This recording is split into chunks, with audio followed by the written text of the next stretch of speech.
नमस्कार। बहस के नंबर 1 शो ताल ठोक के में आपका बहुत बहुत स्वागत है। मैं हूं आपके साथ अनुराग मुस्कान। देखिए, बांग्लादेश जो है वो इस समय हिंदुओं के लिए नर्क बना हुआ है। हर तरफ अल्पसंख्यक खासकर हिंदुओं पर बेरहमी हो रही है। उनके घर तोड़े जा रहे हैं, दुकानें लूटी जा रही हैं। तो हिंदू कर्मचारी शिक्षकों से जबरन रेजिग्नेशन लिया जा रहा है, इस्तीफा लिया जा रहा है। ऐसे तमाम मामले पिछले कुछ दिनों से लगातार सामने आ रहे हैं। लोग अपने घर में भी सुरक्षित नहीं है। आप कह सकते हैं कि बांग्लादेश टू पाकिस्तान नया तालिबान, क्योंकि दोनों ही जगहों पर तालिबानी तरीके के अत्याचार हो रहे हैं। आज हम पाकिस्तान को भी डिबेट में इसलिए लेकर आएंगे क्योंकि बांग्लादेश में अल्पसंख्यकों पर अत्याचार के बीच पाकिस्तान में भी अल्पसंख्यकों से नफरत की नई आग भड़की हुई है। और इस आग में पाकिस्तान का सुप्रीम कोर्ट भी झुलस गया है। वहां के चीफ जस्टिस को अहमदिया समाज जो अल्पसंख्यकों में गिने जाते हैं उनके पक्ष में फैसला सुनाने की वजह से विरोध का सामना करना पड़ा है। सोचिए, कट्टरपंथ का जहर कितना गहरा है जो पाकिस्तान के सुप्रीम कोर्ट पर भी हावी है। ये कट्टरपंथ ही है जिसकी वजह से पाकिस्तान आज बदहाल है, रोटी रोटी को मोहताज है। दुनिया भर में उसे रोटी और दाल के लिए कर्ज मांगने पड़ रहे हैं, भीख मांगनी पड़ रही है। वहीं बांग्लादेश में हालात पाकिस्तान से अब तक बेहतर हैं, लेकिन जिस तरह से बांग्लादेश में कट्टरपंथी तालिबानी सोच हावी हो रही है, ऐसे में कहीं बांग्लादेश भी पाकिस्तान की तरह बदहाल न हो जाए, डर इस बात का है। अब आपको बताता हूं कि आज की बहस हम क्यों कर रहे हैं। बहस आज इसलिए हो रही है क्योंकि पाकिस्तान की तरह कट्टरपंथ के जाल में फंसता जा रहा है बांग्लादेश। बहस आज इसलिए हो रही है क्योंकि पाकिस्तान की तरह बांग्लादेश में भी कट्टरपंथियों के निशाने पर हैं हिंदू अल्पसंख्यक। ये डिबेट इसलिए हो रही है क्योंकि पाकिस्तान की तरह बांग्लादेश भी अब अल्पसंख्यकों के लिए सुरक्षित नहीं दिख रहा है। ये डिबेट इसलिए हो रही है क्योंकि कट्टरपंथियों के जाल में फंसकर बांग्लादेश पर भी पाकिस्तान जैसी बदहाली का खतरा मंडरा रहा है। और इसलिए हो रही है क्योंकि अल्पसंख्यकों के हित में सुप्रीम कोर्ट के फैसले पर पाकिस्तान का असली चरित्र भी सामने आ गया है। इन्हीं जलते सुलगते मुद्दों पर पूछेंगे सवाल ताल ठोक कर, लेकिन उससे पहले ये छोटी सी रिपोर्ट देख लीजिए। सिचुएशन ऐसा है, देखिए तो डर से नहीं आ रहा है।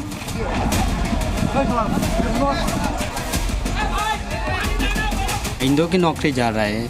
मेरे पास फोटो भी है, बहुत उन लोगों की नौकरी गया।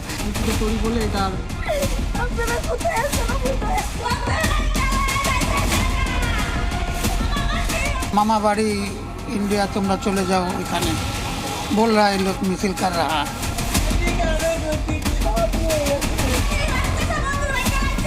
जो होने का होगा ही, माई रखा करेगी, माई सब कुछ करेगी। पाकिस्तान को बहुत ही एक डेंजरस सिचुएशन आती नजर आ रही होगी। विश्वास वर्ल्ड में न केवल कम हो रहा है, खत्म होने जा रहा है। बांग्लादेश टू पाकिस्तान नया तालिबान। ताल ठोक के में आज की बड़ी बहस के लिए हमारे साथ कई मेहमान हैं और आज सिर्फ हिंदुस्तान से नहीं बल्कि हमारे साथ पाकिस्तान से भी मेहमान जुड़ेंगे। हमारे साथ जो पैनलिस्ट हैं उनका इंट्रोडक्शन करा दूं। के सिन्हा हमारे साथ रक्षा विशेषज्ञ, अश्विनी सिवाच जी हैं रक्षा विशेषज्ञ, कपिल कुमार हैं यहाँ राजनीतिक विशेषज्ञ के तौर पर, आरजू काजमी हमारे साथ जुड़ेंगी पत्रकार पाकिस्तान से, इरशाद अहमद होंगे नेता PMLN के हमारे साथ, डॉक्टर राजा कासिफ हमारे साथ होंगे राजनीतिक विश्लेषक पाकिस्तान से, इसके अलावा सबीन शहबाज पत्रकार होंगे पाकिस्तान से, मुकीम अहमद पत्रकार होंगे पाकिस्तान से, और यहाँ स्टूडियो से मेरे साथ आचार्य विक्रमादित्य धर्मगुरु की हैसियत से मौजूद रहेंगे। मैं सभी का बहुत बहुत स्वागत करता हूँ। पाकिस्तान से अभी हमारे साथ सिर्फ मुकीम अहमद साहब जुड़े हुए हैं, मैं उनका बहुत स्वागत करता हूँ इंडिया में, और धीरे धीरे हमारे साथ और मेहमान जुड़ेंगे, मैं सभी का इस्तकबाल करूँगा। लेकिन डिबेट की शुरुआत करता हूँ के सिन्हा साहब से। के सिन्हा साहब, पाकिस्तान की सुप्रीम कोर्ट ने जिस तरीके से वहां के कट्टरपंथियों का गुस्सा झेला है और जो कुछ बांग्लादेश में अल्पसंख्यकों पर हो रहा है, उसी कट्टरपंथी सोच के चलते आपको क्या फ्यूचर नजर आ रहा है बांग्लादेश का, और सबसे बड़ी बात अल्पसंख्यकों का क्या फ्यूचर नजर आ रहा है बांग्लादेश में? जय हिंद अनुराग जी। देखिए, आपने बड़ा अहम जो डिबेट लगाया है और उसके अंदर बांग्लादेश और पाकिस्तान को पैरेलल में खड़ा किया है। तो ये बड़ा इंटरेस्टिंग इसलिए हो गया कि हमें ये एक इंटेलेक्चुअल डिबेट की तरफ जा रहा है और हमें ये देखना पड़ेगा क्योंकि पूरे साउथ ईस्ट एशिया के अंदर में जो गजबाए हिंद या कैल्फेट की एक बात होती है, ये उसका एक स्वरूप है।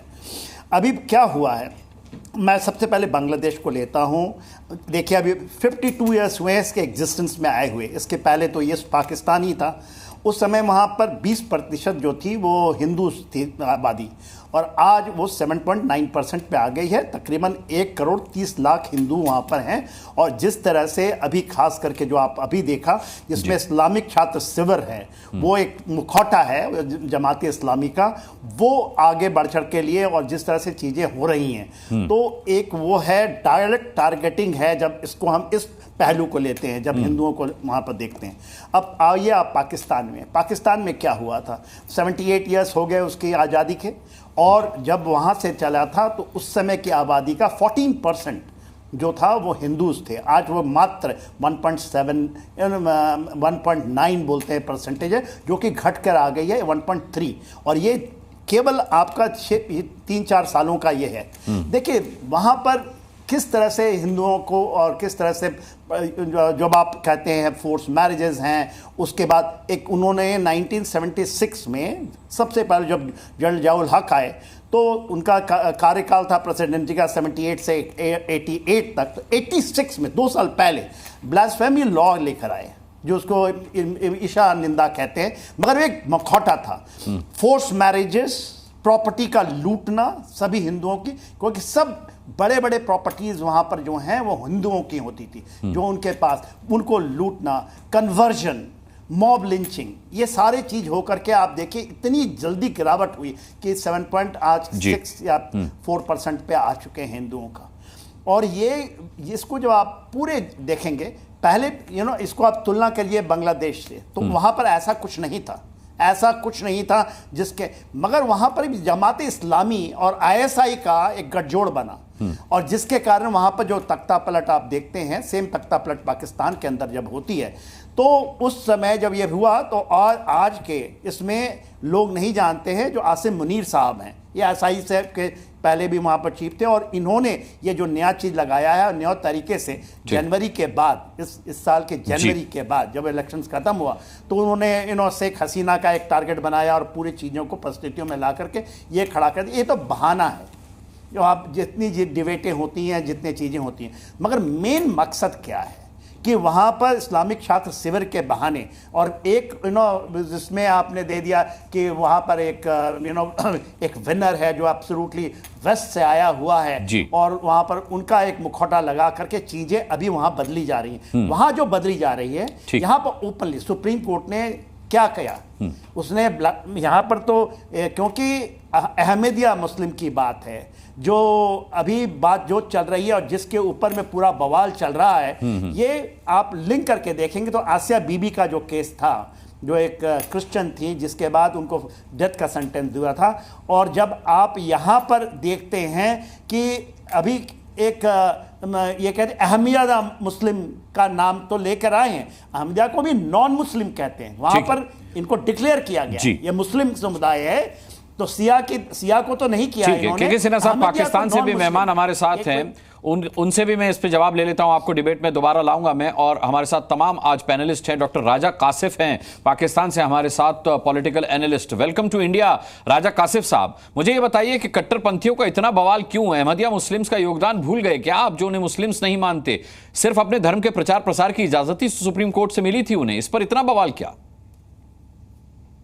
बहुत शुक्रिया सबसे पहले आपका जी न्यूज का। और दूसरी बात ये आ गई कि देखिए, आज अगर बांग्लादेश में हिंदुओं का इशू हो रहा है, तो मुझे ये समझ नहीं आ रही कि इंडिया तो एक सेकुलर स्टेट है, सेकुलर राष्ट्रीय है, तो उसका क्या काम है कि बांग्लादेश के अंदर हिंदुओं के इशू के ऊपर बात करे? अगर वो हिंदू स्टेट तो नहीं है ना, तो ये आपका मैटर ही नहीं करता कि बांग्लादेश में क्या हो रहा है, क्या नहीं हो रहा। और आपकी तरह अपने भाइयों को डिसोन नहीं करता हिंदुस्तान, आपकी तरह ना तो आप आतंकियों की लाशें उठाते हैं यहां से, और ना आप अपने अहमदियाओं को मुस्लिम्स मानते हैं। ये बेगैरती हिंदुस्तानियों में नहीं है सर, इसीलिए तकलीफ हो रही है वहां के हिंदुओं पर जब जुल्म सितम हो रहा है। तो नहीं, तो देखें सच्चा, और सेक्युलरिज्म यही होता है। मैं लाता हूं कपिल। अगर आप देखिए, अगर गैरत की बात की जाए तो फिर सवाल ये पैदा होता है, कोई भी गैरतमंद अगर कोई है, और वैसे तो हम अगर इसको टेक्निकल लैंग्वेज में कहें, 71 में एक गैरतमंद इंडियन आर्मी क्या कर रही थी ढाका में, वो क्यों उतरी थी, ये क्वेश्चन पैदा होता है। तो सर अगर वो गए थे तो उनका कोई जवाब नहीं था। आज आपके साथ आज आपको जवाब दिलवा देता हूं, आज आपको जवाब दिलवा देता हूं। पहले जवाब ही सुन लीजिए, पहले जवाब ही सुन लीजिए। अश्विनी सिवाच जी हैं मेरे साथ, retired major general Ashwini Siwach ji, जवाब दीजिए। देखो सच्चाई ये है कि दोनों की हालात ख़राब। देखो पाकिस्तान का तो ये सच्चाई है कि वो आज के दौर पे पहुंच गए, और ये भी सच्चाई है कि 22% वहाँ पर माइनॉरिटी थी जब पाकिस्तान बना था, और आज वो घट के 7% रह गई हैं, जो 7% से अब 1.2% पे आ गए। तो वो चले कहाँ गए? या तो उनको मार दिया गया, वो भाग गए, या कन्वर्ट हो गए, और उसी राह पे चल रहा है बांग्लादेश। ये सच्चाई है कि 23% थी जब बांग्लादेश ईस्ट पाकिस्तान था, फिर 14% थी 1971 में, आज वो 7% के करीब रह गए। तो दुख की बात यह है कि जहाँ पर चाहे पाकिस्तान हो या आपका बांग्लादेश हो, वहाँ पर माइनॉरिटी की हालात बहुत ख़राब है। और जो आपने अहमदिया की बात की, जब भारत में मुस्लिम एक इस्लामिक स्टेट की बात हो रही थी तो सबसे आगे अहमदिया थे, और अहमदिया गए पाकिस्तान में, और पाकिस्तान में जाके पहले इनको नॉन मुस्लिम डिक्लेयर किया गया, और फिर इनको ये भी डिक्लेयर कर दिया कि ये मॉस्क में भी नहीं जा सकते। ये सच्चाई है, ये इनका ट्रैक रिकॉर्ड है दोनों देशों का। दुख की बात यह है कि बांग्लादेश एक प्रकार से इकोनॉमिकली बहुत अच्छा कर रहा था। जो शेख हसीना की गवर्नमेंट थी, आप देखें 15 साल में इनकी economy one of the fastest growing थी। टेक्सटाइल इंडस्ट्री बहुत अच्छा कर रही थी, क्योंकि वो एक सेकुलर लीडर थी, वो चाहती थी कि बांग्लादेश आगे बढ़े। मगर ये जिस प्रकार से ये कहीं ना कहीं जमात इस्लामी और ISI ने मिलकर ये कार्रवाई की है, कहीं ना कहीं CIA का भी हाथ है, क्योंकि वो सेंट मार्टिन आइलैंड नहीं देना चाहती थी अमेरिका को। मगर सच्चाई ये है, आप ये मान के चले, वो बांग्लादेश जो कि पाकिस्तान से बहुत कमजोर था 1971 में, उसकी वजह यह थी इकोनॉमिकली इतना अच्छा किया कि वहां पर जो शेख हसीना की गवर्नमेंट थी वो एक तो सेकुलर थी और एक डेवलपमेंट की थी। पर दुख की बात यह है जिस प्रकार से अब जमात इस्लामी आ गया, ISI आ गया, उसके बाद बांग्लादेश नेशनल पार्टी, ये टाइम दूर नहीं कि जो बांग्लादेश है वो पाकिस्तान के राह पे चलेगा। और ये दुख की बात है। पाकिस्तान को समझना चाहिए कि आज उनकी इकोनॉमिक कंडीशन क्या है। उनके पास 117 बिलियन डॉलर का कर्जा है, 4 बिलियन डॉलर उनको हर साल चाहिए इंटरेस्ट देने के लिए जो लोन लिया हुआ है। यही नहीं, आप उनका ये देखें कि उनके रुपये जो घट के 27% घट गया पिछले साल में, आज करीब 100 रुपए से ज्यादा इनका है वैल्यू। तो सच्चाई है कि पाकिस्तान की ये जो थी, आज बांग्लादेश जो एक बहुत ही डेवलपिंग की तरफ जा रहा था, अंडर डेवलप से डेवलपिंग में जा रहा था। 15 साल का जो इसका दौर था, एक गोल्डन पीरियड था। अब वो मुझे लगता है जिस प्रकार से, आप मैं अनुराग एक चीज बताना चाहूंगा, मैं 1 साल वहां कोर्स कर चुका हूं। अभी वहां पर क्या हो रहा है कि जो खबरें मिल रही हैं, जो हिंदूज हैं उनकी प्रॉपर्टी को छीना जा रहा है, उनसे जबरदस्ती उनके डॉक्यूमेंट साइन कराए जा रहे हैं, उनको रिजाइन किया जा रहा है गवर्नमेंट की जॉबों से। और आज उनकी हालात इतनी है कि वो डर के मारे मीडिया के सामने नहीं आ रहे, मीडिया ब्लैकआउट है। और रोंगिया जो एक और अनुराग, जो रोंगियाज हैं वो जो 10 लाख के करीब कोक्स बाजार में है, अभी सुनने में आया उनको आपने बॉर्डर पे भेज दिया है कि वो किसी तरीके से भारत की तरफ घुस जाए। तो ये हालात है आज बांग्लादेश में, बहुत दुख भरी बातें हो रही हैं। और सच्चाई यह है कि जिस प्रकार से माइनॉरिटीज का ध्यान नहीं दिया था पाकिस्तान ने, आज वही बांग्लादेश में हो रहा है। और ये जमात इस्लामी का जो स्टूडेंट यूनियन है वो इसके आगे है, और ISI इसमें बिल्कुल इन्वॉल्व है। मुझे लगता है डॉक्टर राजा कासिफ को जवाब मिल गया होगा। सच्चा रिपोर्ट कह रही है सर, सच्चा रिपोर्ट को भी तो देखें ना, माइनॉरिटी क्या हो रहा है। आपकी सच्चा रिपोर्ट को आप नहीं देख रहे, सच्चा रिपोर्ट की आप बात नहीं कर रहे। आप कह रहे हैं बांग्लादेश में माइनॉरिटी, हिंदुओं के साथ क्या हो रहा है, मुसलमानों के साथ क्या हो रहा है, सच्चा रिपोर्ट की बात नहीं हो रही। जरा सा बात कर रहे हैं। आप जितने पाकिस्तान में खुश नहीं है राजा कासिफ, उतने यहां पर मुसलमान खुश है हिंदुस्तान में। आप जितने पाकिस्तान में खुश नहीं है, आपको तो ये फिक्र भी सता रही होगी कि रात के खाने में क्या क्या होगा, रोटी होगी या नहीं होगा, कबाब और गोश्त होंगे या नहीं होंगे। यहां ऐसी कोई फिक्र नहीं है मुसलमानों को। मैं कपिल कुमार से जवाब ले लेता हूं आपका। अगर आप सेटिस्फाई नहीं हुए अश्विनी सिवाच जी के जवाब से, तो कपिल जी आपको जवाब देंगे आपके सवाल का। देखिए, मैं ना तो परसेंटेज के जवाब में जाऊंगा, हाँ, मैं इनको कुछ बता दूं। इन्होंने 71 की बात की। हम हिंदू और हिंदुस्तानी इतने बगैरत नहीं हैं कि हम अपने ही धर्म के लोगों को ये कहें कि तुम्हारी नस्ल बदल देंगे। ये कहा था आपके याहिया खान ने बंगाली मुसलमानों को लेकर के, और जब बंगाली मुस्लिम औरतों के रेप करवाए थे। याद करिए जनाब जी इस बात को आप लोग।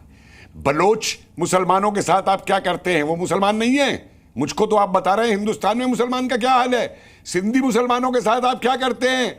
कश्मीर के अंदर आपने क्या किया है मुसलमानों के साथ में? तो इसलिए बेशर्मी की बात मत करिए। और तालिबान दुनिया के अंदर आप ही ने बनाया था। अरे सुनने का गुर्दा रखिए साहब। अब जब मैं सुना रहा हूं ना आपको, अरे सुनने का गुर्दा रखिए। मैं आपके बीच में नहीं बोला था, नहीं तो मैं आपको बोलना ही नहीं देता। समझ गए आप? सुनने की हिम्मत रखिए। एक दिन मुझे बता दीजिए। अरे यार चुप करवाओ, इसका माइक बंद करवाओ, इसका माइक बंद करवाओ। जनरल याहिया खान को याद कर लो, और याहिया खान को भी तुमने फांसी पे चढ़ा दिया था। समझ गए? मुझे पढ़ के आया करो बात करने के लिए अपनी याददाश्त के साथ।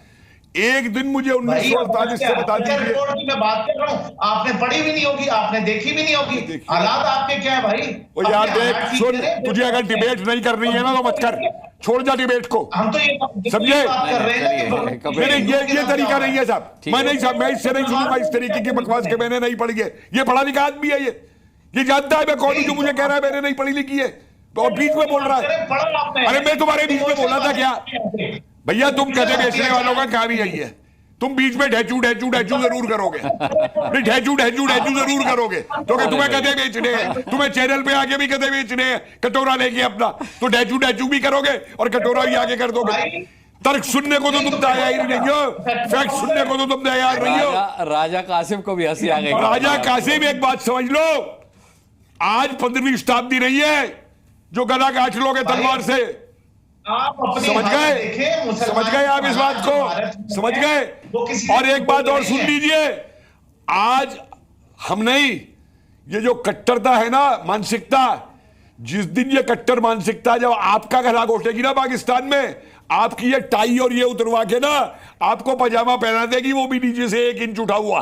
उस दिन मुझसे बात कर रहा, उस दिन मुझसे बात कर रहा, उस दिन बात कर रहा मुझसे आप, जिस दिन वो पजामा पहन के घूमोगे 1 इंच उठा हुआ। ठीक है, ठीक है। मुकीम अहमद को लाते हैं, पाकिस्तान से हमारे साथ पत्रकार है मुकीम अहमद जी। मुकीम अहमद, पाकिस्तान में अल्पसंख्यकों के ऊपर जो कुछ हो रहा है और बांग्लादेश में जो कुछ हो रहा है, उसे लेकर किस तरीके की रिपोर्टिंग कर रहे हैं आप लोग? मुकीम अहमद साहब दोबारा रिपीट कीजिएगा, यहाँ तो बहुत शोर है आपके। आप ही की तरफ से शोर हो रहा है साहब, वो आपके जो राजा कासिफ साहब हैं वो चिल्ला रहे हैं। अच्छा, मैं ये पूछ रहा था कि आप एक पत्रकार हैं, वरिष्ठ पत्रकार हैं पाकिस्तान के, तो पत्रकार वहां के किस नजरिए से देख रहे हैं पाकिस्तान में जो अल्पसंख्यकों पर हो रहा है, जो अहमदिया मुस्लिमों को सुप्रीम कोर्ट के आदेश के बाद सुप्रीम कोर्ट को गुस्सा झेलना पड़ा कट्टरपंथियों का वहां, और जो बांग्लादेश में अल्पसंख्यकों के साथ हो रहा है पाकिस्तान के इशारे पर, उसे पाकिस्तान के पत्रकार कैसे देख रहे हैं?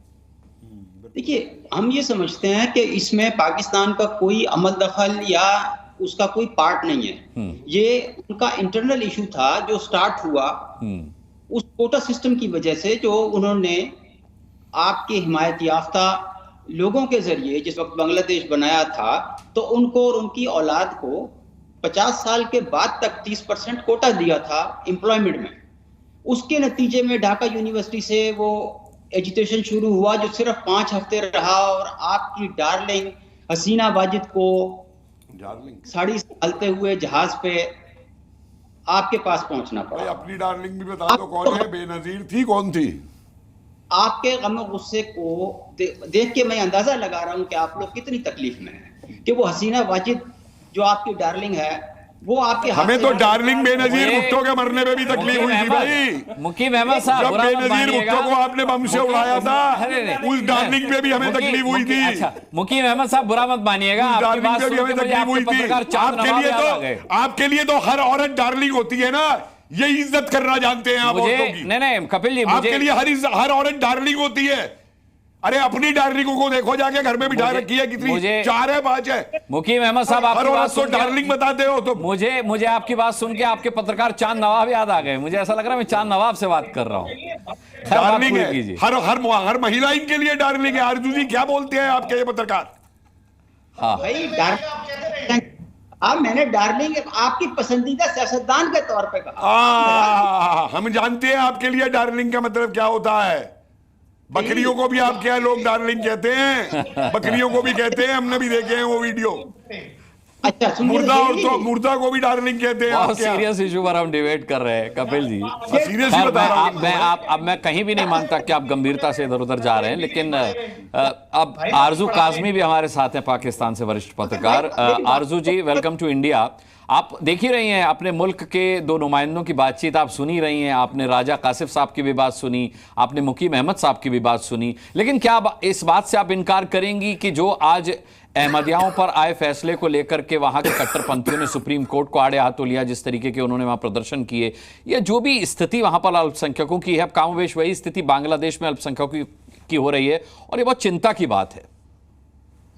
जी हाँ, बिल्कुल ठीक कह रहे हैं कि ये बहुत ज़्यादा चिंता की बात है और पाकिस्तान को इस तरफ काम करना चाहिए। लेकिन अनफॉर्चुनेटली जो लोग हमारे रिलीजन को फॉलो नहीं करते, हम उन्हें शायद इंसान ही नहीं समझते। हमारे यहाँ जो हाल हमने बाकी रिलीजन के लोगों का किया है वो किसी से ढका छुपा नहीं है। अहमदियास के लिए भी जिस तरीके से कल अटैक किया गया, यानी 2019 में उन साहब को अरेस्ट किया गया था कि वो कोई पैम्फलेट्स बांट रहे थे अहमदियास से रिलेटेड, और 2021 में लॉ बना के ऐसा नहीं हो सकता, इसलिए जो चीफ जस्टिस थे उन्होंने उनकी जमानत ले ली कि वो तो लॉ बनने से पहले की बात थी और इस हिसाब से उनको अरेस्ट नहीं किया जा सकता था।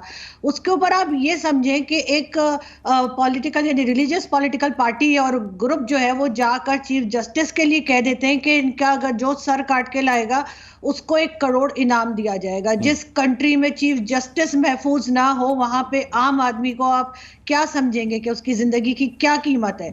यहाँ पर इसी तरह के लोग हैं, इसी माइंडसेट के लोग हैं। अनफॉर्चुनेटली पहले हमें लगता था कि शायद कोई मदरसे से निकलेगा तो वो इस तरह की सोच रखता होगा, लेकिन अब ऐसा नहीं है। अब पढ़े लिखे लोग भी इसी तरह से सोचते हैं और हमें कोई ना शर्म आती है ना हमें कुछ बुरा लगता है कि हमने कहाँ गए हमारे यहाँ के हिंदूज, कहाँ गए हमारे यहाँ के सिख और क्रिश्चियन और सब लोग। और उसके बाद जिस तरह की रिपोर्ट्स आती हैं मियां मिट्ठू की कि बेटियों को उठा के ले जाता है और ये सब कुछ चीजें जो हमारे यहाँ चल रही हैं, इस पे हम सालों से बात कर रहे हैं। मैं और मेरे जैसे कई जर्नलिस्ट हम लोग सालों से आवाज उठा रहे हैं, लेकिन किसी को कोई फर्क नहीं पड़ता, क्योंकि जैसा मैंने कहा कि हम उन्हें इंसान ही नहीं समझते। उनकी बेटियों को ले जाइए, चाहे उनको कलमा पढ़ा दीजिए, चाहे उनको मार डालिए, कोई पूछने वाला नहीं है।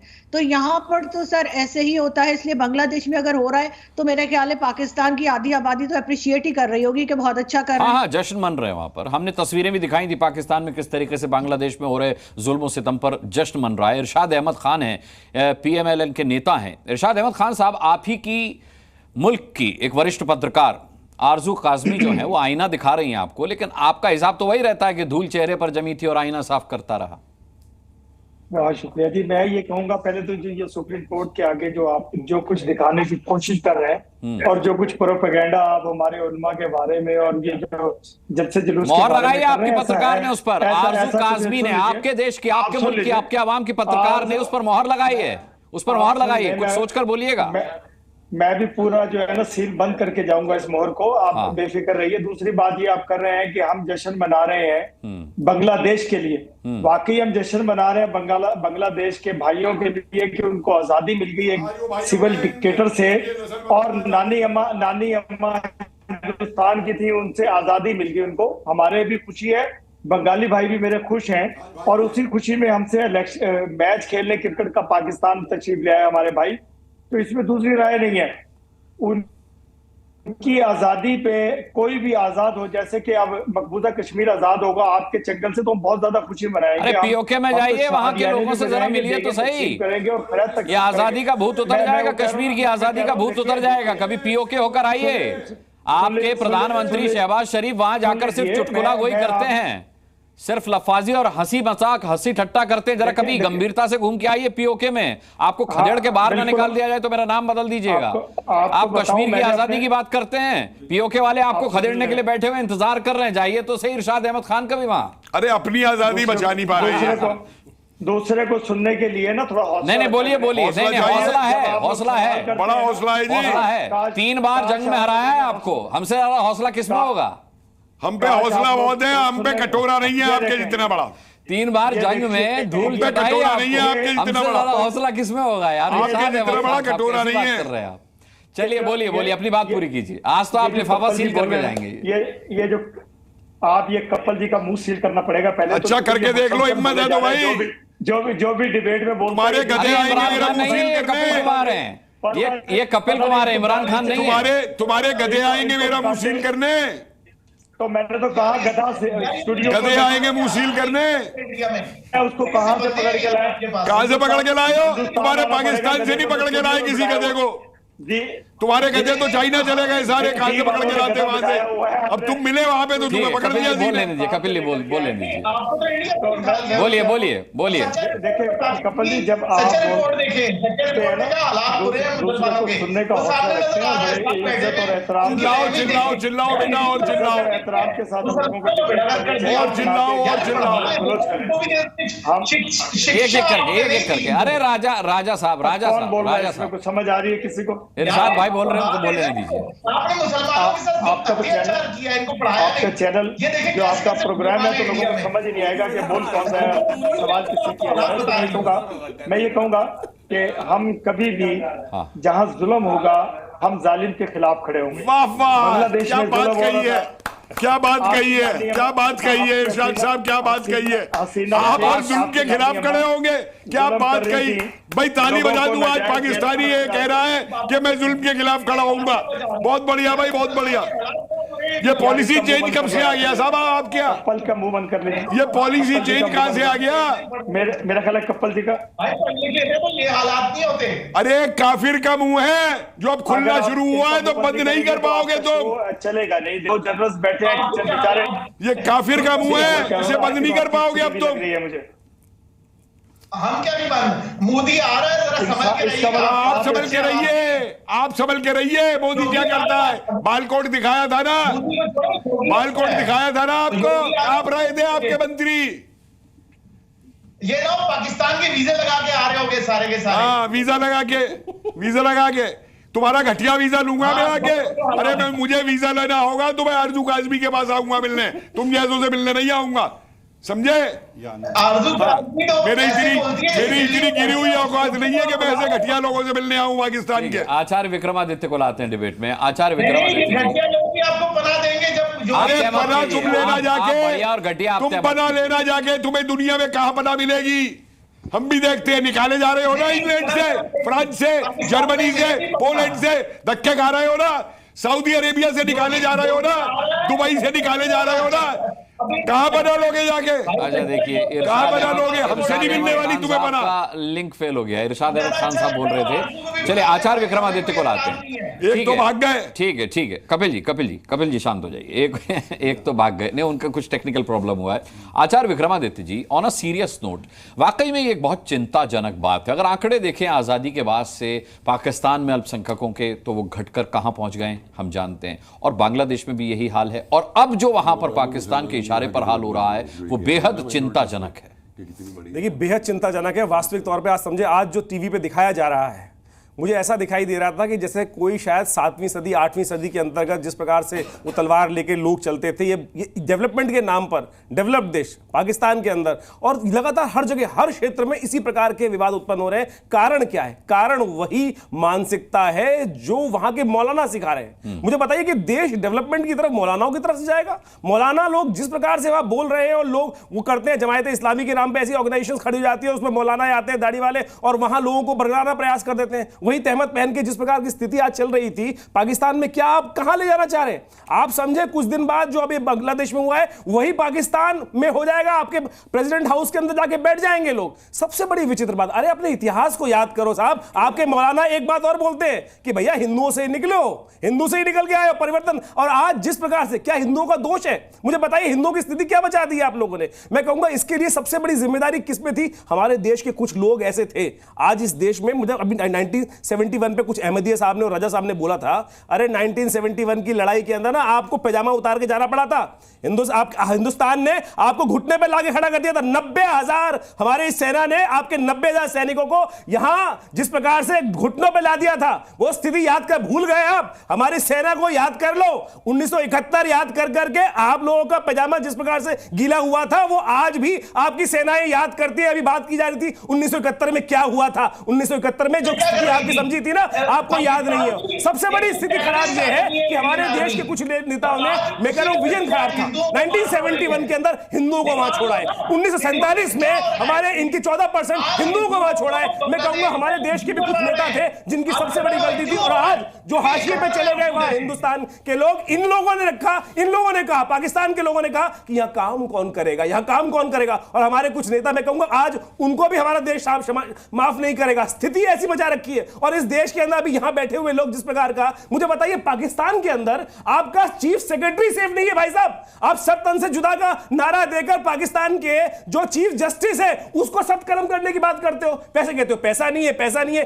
1 करोड़ रुपए का इनाम, मुझे बताइए कहां जा रहा है पैसा सारा का सारा। जो आटा खाने को नहीं है, पानी पीने को नहीं है, जो स्थिति है, यह पत्रकार इस प्रकार के होंगे तो स्थिति यही हो जाएगी ना। जो पत्रकार अहमद साहब जैसे पत्रकार जहां बैठे होंगे उस देश का कोई हलवर नहीं है। देखिए आरजू जी ने बोला, सत्य सामने लाने का प्रयास किया, लेकिन अहमद साहब बैठे, दोनों अहमद बैठे हुए थे यहाँ पर, और बता दी पत्रकार भी सत्य लाने के सामने नहीं है। अरे इन्होंने लियाकत अली को नहीं छोड़ा। आप पाकिस्तान को बचाने की बात करो, वहां पर जो स्थिति बचा रखी है, क्या लड़कियों का हाल है, क्या ननकाना साहब के अंदर, क्या सरदारों का हाल क्या रखा है, जहां भी दिखाई देती है स्त्रियों को, आपने कहां से कहां पहुंचा दिया, स्थिति समझ रखी है। और मुझे बताइए ना कब तक चलोगे आप? आज 21वीं सदी में जा रहे हो या 15वीं सदी में, 16वीं 14वीं सदी में जाने की बात कर रहे हो? ये स्थिति नहीं सुधरी ना तो आपके जो मौलाना आपको ही बर्बाद कर देंगे। अरे सारे मौलाना इनके भाई ऐसे मौलाना खड़ा हो जाते हैं वहां पर, और वो मौलाना वहां खड़े होकर पाकिस्तान को गवर्न करने की बात करते हैं। जल्दी जल्दी मौलाना कोई प्राइम मिनिस्टर बना दो, चाहते हैं कि इनके जैसे 15-20 और पैदा हो जाए तुम्हारा। अरे मदरसों की लैंग्वेज से बाहर निकलो भाई,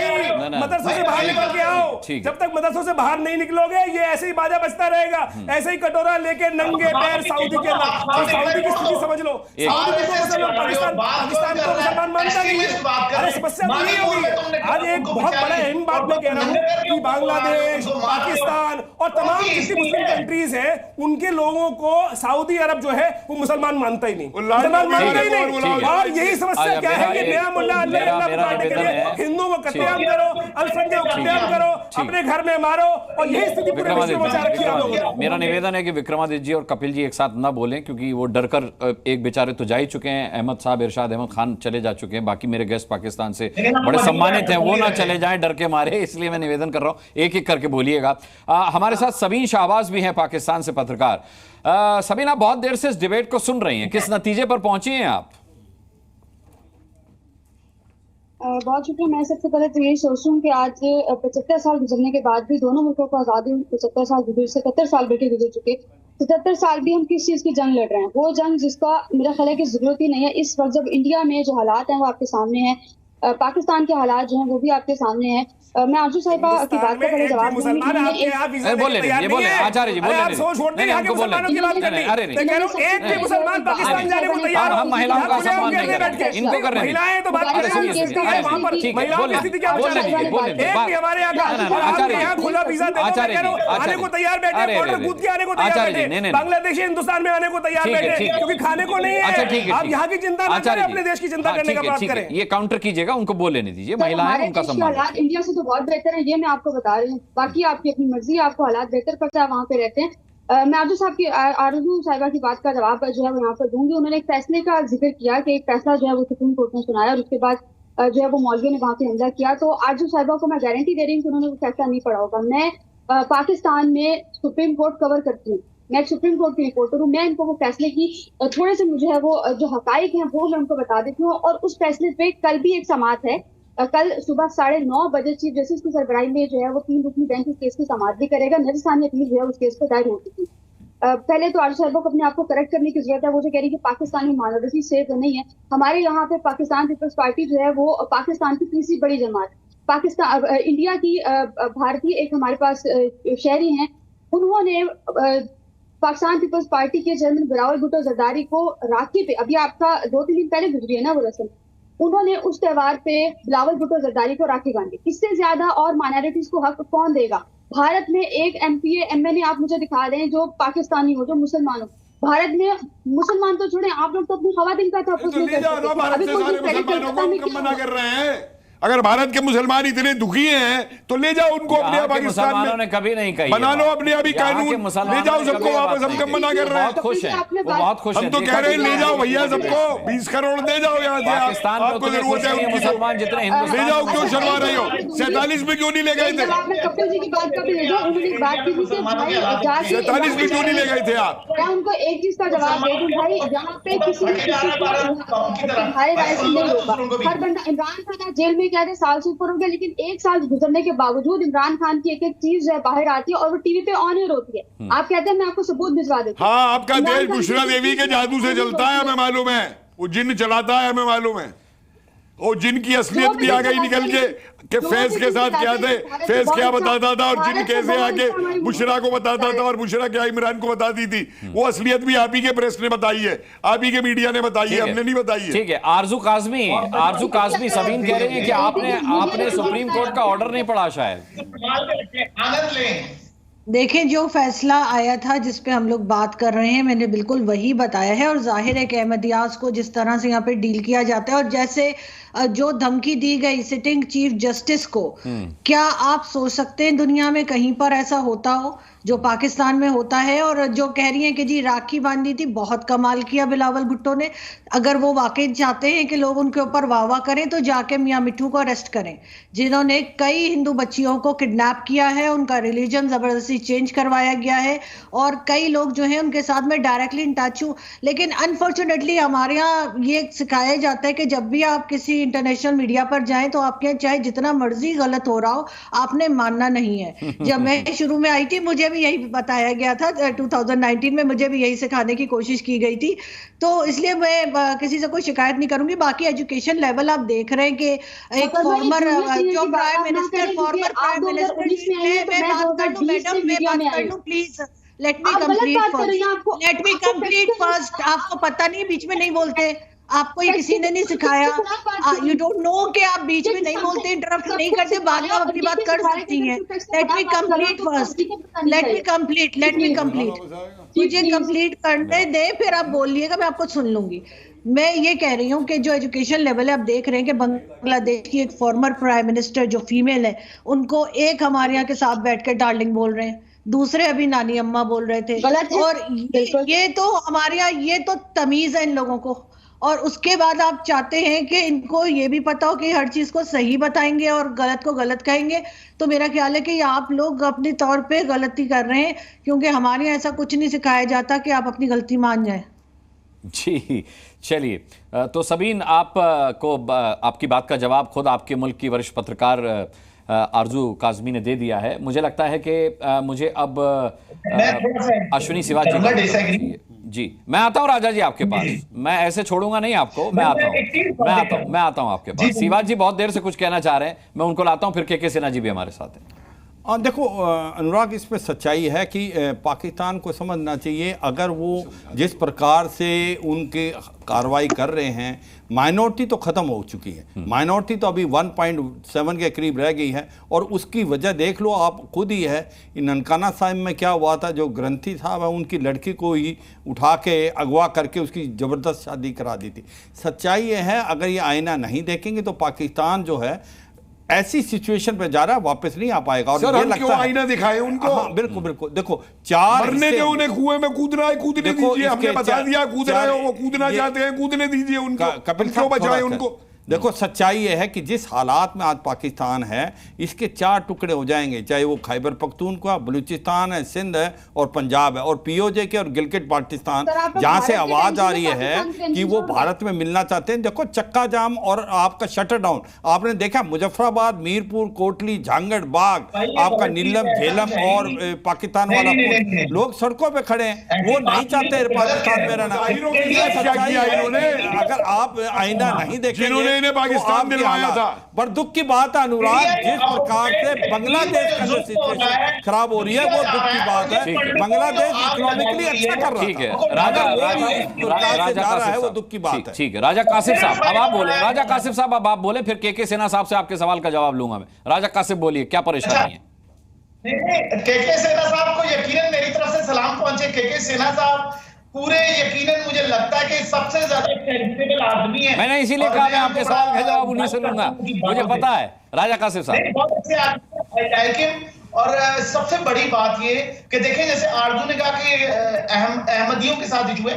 अहमदी, उनका मसला ये है कि कोर्ट के जरिए प्रूफ हुआ कि दे आर नॉट मुस्लिम नहीं है वो। जब ये तय हो गया तो उसके बाद दूसरी बात ही नहीं है। अच्छा, आरजू का आदमी कहती है शायद उनके जो दादा होंगे वो शायद इंडिया से माइग्रेट होंगे, 47 में आए होंगे। तो अभी तक उनके जहन में कुछ चीजें क्लियर नहीं है। कभी वो कुछ सोचती हैं, जो दिल चाहे कह देती हैं। और देखें, एक स्टेट की पॉलिसी है कि स्टेट क्या है, सच्चा रिपोर्ट उनको पढ़ लेनी चाहिए। इंडिया में मणिपुर में क्या हो रहा है उस पर बात नहीं करती। उनका सिर्फ ये कि इंटरनेशनल मीडिया में बैठ के पाकिस्तान के इश्यूज के ऊपर हाईलाइट करना कि जी पाकिस्तान में बड़े जुल्म है। इंडिया में कौन से दूध की नहरें बह रही हैं, पहली बात। अच्छा, दूसरी बात मैं ये जरूर कहूंगा कि इंडियन आर्मी अगर 71 में उतरी तो क्यों उतरी? इसका मतलब वो एक टेररिस्ट आर्मी है जो किसी भी स्टेट पाकिस्तान में इसलिए उतरी थी कि तुम बंगालियों को मार रहे थे, तुम बंगालियों को मार रहे थे, इसलिए उतरी थी। तुम बंगाली मुसलमानों की नस्ल बदल रहे थे, मुसलमानों को बचाने निकली थी वहां पे, पत्रकार बैठे हुए बात कर मुसलमानों को बचाने निकली थी, हिंदुओं को बचाने नहीं निकली थी। सबसे मारा हुआ आतंकवादी आपकी पता नहीं कहां से आया, अपनी जेबों में छुपा के रखा हुआ था उसामा बिन लादेन को, दाऊद इब्राहिम को छुपा के रखा हुआ था। ये पाकिस्तान के पत्रकार बैठे हुए कर क्या रहे थे? मुसलमानों को बचाने निकली थी, इनको तो कत्ल कर रहे थे। अरे रुकिए, अच्छा रुकिए, के सिन्हा साहब, ठीक है, अच्छा सुनिए, कपिल जी शांत हो जाए, कपिल जी शांत हो जाइए। इसके लिए मुझे लगता है के सिन्हा साहब बेहतर है, क्योंकि बड़ा ज़हीन मानते हैं उनको राजा साहब। के सिन्हा साहब टेररिस्ट आर्मी बता रहे हैं इंडियन आर्मी को। आने वाले अब सुन लीजिए, रहने दे, उनको जीने दे। आपने आगे बोलने का हक खो दिया साहब, हमारी आर्मी को टेररिस्ट बता करके। अब जवाब ले लीजिए, के सिन्हा साहब।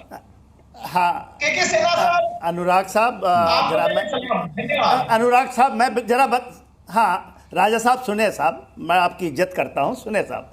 देखिए, टेररिस्ट आर्मी तो वो आर्मी नहीं होती कि 93,000 प्रिजनर्स को हम जो पकड़ लिए हम उनको वापस, टेररिस्ट होते तो सारे सर कलम कर देते। क्योंकि आपने 99 की लड़ाई मैंने लड़ी कारगिल के ऊपर, तो किस तरह से हमारे सुनील काबिला को किस तरह से छत बिछत कर दिया, एक पकड़े गए। कारगिल वॉर के अंदर में मैंने 4 NLI 5 NLI के तकरीबन 2000 से सैनिक हम अपने कब्जे, हमने तो उनको छोड़ दिया, जाने दिया, क्योंकि हमारी सीज फायर हुई, हमने जाने दिया। तो टेररिस्ट आर्मी कौन सी होती है, यह आपका सही आकलन तो ये होता है, टेररिस्ट आर्मी वो होती है जब आप तहरीक लिबाक को यूज़ करते हैं, जब मजलिस अरार को आप यूज़ करते हैं इस्लाम का, क्योंकि इस्लामिक जामा पहनाया है ना आपके जो मैं आपका जवाब दे रहा हूं, क्योंकि आपने 2 सवाल किए थे मेरे से। एक सवाल पहले था कि 71 के वॉर में क्यों इंडियन आर्मी गई बांग्लादेश के अंदर में, और ईस्ट पाकिस्तान, बांग्लादेश तो नहीं, ईस्ट पाकिस्तान, और ये होता तो हम मिला लेते भारत के साथ, हमारे पास तो बहुत बड़ा ऑप्शन था ना।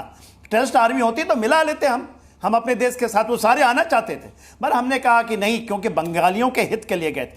4 लाख बंगाली विमेन का रेप किया था पाकिस्तान आर्मी, तो वो टेररिस्ट है कि इंडियन आर्मी ने तो उनको बचा करके उनको आज। राजा साहब को जरा मैं समझा दूं, क्योंकि देखिए पॉलिटिकल डिबेट है और इस डिबेट के अंदर में ये सीखना चाहते हो सीख लें। देखिए साहब, आज के दिन में क्या पैरेलल है, अनुराग, वो मैं बहुत इंपॉर्टेंट है, और आरयू एक जो डिबेट कर रही हैं उनका एक मैं बड़ा सम्मान करता हूं, बड़ा एक लिटरली डिबेट करती हैं। अनुराग, देखिए क्या हुआ पाकिस्तान, बांग्लादेश में सबसे पहले बांग्लादेश में चीफ जस्टिस को रिजाइन करना पड़ा, और जो इस्लामिक छात्र शिविर है और डॉक्टर मुनीद जो वहाँ पर मोहम्मद यूनिस साहब हैं, जो कि आप नोबेल प्राइज कहते हैं इनको मिला है, एक मखौटा है, वो तो कहते हैं इलेक्शन ही नहीं करने देंगे। आज के दिन में क्या हुआ, ISI का और इनका जो गठजोड़ है, जो जमाते इस्लामी, और जमाते इस्लामी क्योंकि पाकिस्तान में भी बैन, भारत में बैन है और बांग्लादेश में बैन है, तो इन्होंने 3 चेहरे खड़े किए हैं। अभी क्या चल रहा है, जमाते हरार इस्लाम जो ये बात करते हैं, जो जिहाद की बात करते हैं, जो फतवा जारी करते हैं कि इनके जो जुडिशरी के चीफ हैं, चीफ जस्टिस ऑफ पाकिस्तान, उनका सर कलम कर दो, 1 करोड़ दे देंगे। आप पैरेलल देखिए ना, पैरेलल कहाँ चल रहा है। तो आज बांग्लादेश ये कितना भी ट्राई कर लें, भले ही इन्होंने 75 में किया था, ये ऐसा नहीं कि अनुराग जो शेख मुजीबुर रहमान का तो कत्ल कर दिया था 4 साल बाद, 71 में ये आज़ाद हुआ और विदिन 5 ईयर्स ISI था उसमें, और उसमें उनके 3 बेटों को और उनकी वाइफ को कत्ल कर दिया। तो ये तो लगातार करते रहते हैं और अभी इन्होंने ऐसा ही कुछ किया है, ये फिर से ट्राई करेंगे। प्रॉब्लम क्या है आज के दिन और क्या हमें समझने की जरूरत है। और देखिए वहां पर बैठे हुए राजा कासिम साहब थोड़ा आरजू की बात सुने, आरजू की बात सुने। आप 21st सेंचुरी में यदि ये करेंगे तो पूरे दुनिया के अंदर में जो आप देख रहे हैं, जो आप चाहते थे कि कैलिफेट बना देंगे, गजवाए हिंद की बात करते थे, उसका क्या है? कहीं पर एक्सेप्टेड नहीं है आप। वहां पर चाहे वो बांग्लादेशी हो चाहे पाकिस्तानी, वो अपने को इंडियन कहते हैं, ये नहीं जा सकते। पूरे विश्व में कहीं नहीं। यूक्रेन से इंडिया के झंडे तले छुप के आए थे। एब्सोल्युटली देखिए आप बहुत सही बात कह रहे हैं। देख आप सही, ये तो भारत केवल भारतीयों का नाम, आपका नाम लेकर आ जाएंगे तो आप कब तक भारतीयों के पीछे? आदि हम टेररिस्ट हैं क्योंकि मैंने एक कॉन्टिजेंट को कमांड किया है यूएन के अंदर में, पाकिस्तानी कॉन्टिजेंट को, और इससे बढ़कर कुछ नहीं होता, जिसमें पाकिस्तान के जनरल साहब भी थे। हमने उस कॉन्टिजेंट को कमांड किया। उनका छिप के कहना कि हम तो त्रस्त हैं, हम त्रस्त हैं। जो जनरल जवाहर हक ने किया, जो जब उन्होंने 78 के आसपास 76 में जब उन्होंने ब्लास्फेमी लाई, और उसके बाद पूरा का पूरा पाकिस्तान भी एब्सोल्यूट सेकुलर होता था। अनुराग आपको ये सच्चाई पता होनी चाहिए कि 1978 के पहले मैं भी पाकिस्तान को मानता था एक सेकुलर स्टेट, मगर उसके बाद जो परिस्थितियां बदली हैं, और देखिए 78 से आज अभी। बहुत बहुत धन्यवाद करना चाहूंगा आपका। फिर कभी स्वागत करूंगा इंडिया में और हम फिर डिबेट पर बैठेंगे, क्योंकि अभी ना आप सुधरने वाले हैं और ना बांग्लादेश के हालात सुधरते हुए लग रहे हैं, तो फिर डिबेट जरूरी हो जाती है इस मुद्दे पर। सभी का बहुत बहुत धन्यवाद। अपने सभी यहाँ के पैनलिस्ट का भी मैं बहुत बहुत शुक्रिया करूंगा, और तमाम दर्शकों का ताल ठोक के देखने के लिए बहुत बहुत धन्यवाद। कल शाम 5 बजे फिर एक सवाल के साथ ठोकेंगे ताल। तब तक के लिए अपना ध्यान रखिएगा। बहुत बहुत धन्यवाद। इजाजत।